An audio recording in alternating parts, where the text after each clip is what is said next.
मुंबई महानगरपालिकेकडून मान्सूनपूर्व नालेसफाई सध्या सुरू आहे। या नालेसफाईच्या कामांमध्ये घोळ होत असल्याचा आरोप महानगरपालिकेचे माजी विरोधी पक्ष नेते रवी राजा यांनी केलेला आहे आणि गाळ काढल्यानंतर संबंधित कॉन्ट्रॅक्टरकडे लेखी स्वरूपात दिल्या जाणाऱ्या लॉकशीटवर महापालिका अधिकाऱ्यांनी आधीच सह्या केल्याचा दावाही त्यांनी केलेला आहे। त्यामुळे पालिकेचे पैसे वाया जात आहेत, तर आयुक्तांपर्यंत चुकीची माहिती पोहोचत असल्याचंही त्यांनी म्हटलंय।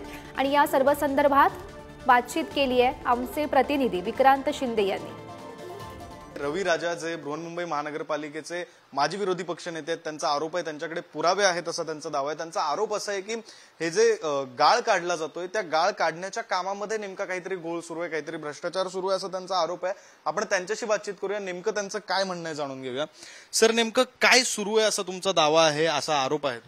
काही जागेवर जे गाळ काढायचे आहे, जे गाळ काढून आणि ट्रकमध्ये टाकायच्या आणि त्याला वेइंग ब्रिज जे आहे, आपला महानगरपालिकाचे 4-5 वेइंग ब्रिज आहे, त्यामध्ये जाऊन वेग त्याचे वेइंग करायच्या आणि त्यामध्ये त्याला एक लॉकशीट होतात। हे लॉकशीट आहे, या लॉकशीटमध्ये जेव्हा तुम्ही वेइंग करतात ते लिहून देतात।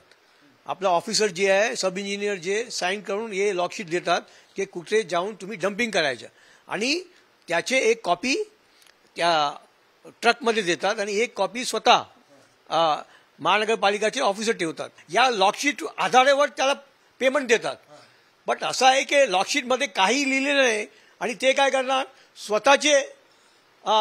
स्वतःचे टाकणार, किती वेळ केले आणि देऊन टाकणार BMCला। तो हे जे बिल जेव्हा तुम्ही काढतात हे कोणाचे पैसे आहे? बृहन्मुंबई महानगरपालिकाचे टॅक्स पेयरचे पैसे आहे। आणि असा एकंदरीत जे आहे एक मोठ्या प्रमाणावर जे ऑफिसर आणि जे कॉन्ट्रॅक्टर हे मिळून हे सगळे करतात।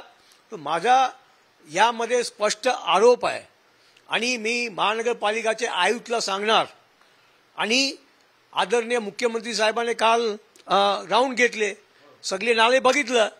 पण जेव्हा नाले बघतात असा जे कारणास्थान होतात, जे आम्ही दाखवतात, त्या कारणास्थानमध्ये आपण बघून त्याच्यावर कारवाई करायला पाहिजे, त्याच्यावर इन्क्वायरी करायला पाहिजे आणि जे ऑफिसरने असा लॉक जे शीट दिलेलं आहे कॉन्ट्रॅक्टरला, त्याला ताबडतोब निलंबन करायला पाहिजे आणि असा कॉन्ट्रॅक्टरला ब्लॅकलिस्ट करायला पाहिजे, असा माझी मागणी आहे।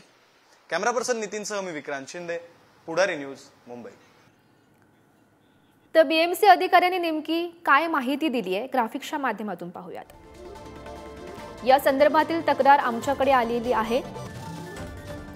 लॉकशीट भरण्याआधीच बळजबरीनं फोटो काढल्याचं कॉन्ट्रॅक्टरचं म्हणणं आहे। कोऱ्या लॉकशीटवर सही करता येत नाही, मात्र लॉकशीट भरण्याआधीच फोटो काढल्याची माहिती आहे। या संदर्भात कॉन्ट्रॅक्टरनं पोलिसात तक्रार दिलेली आहे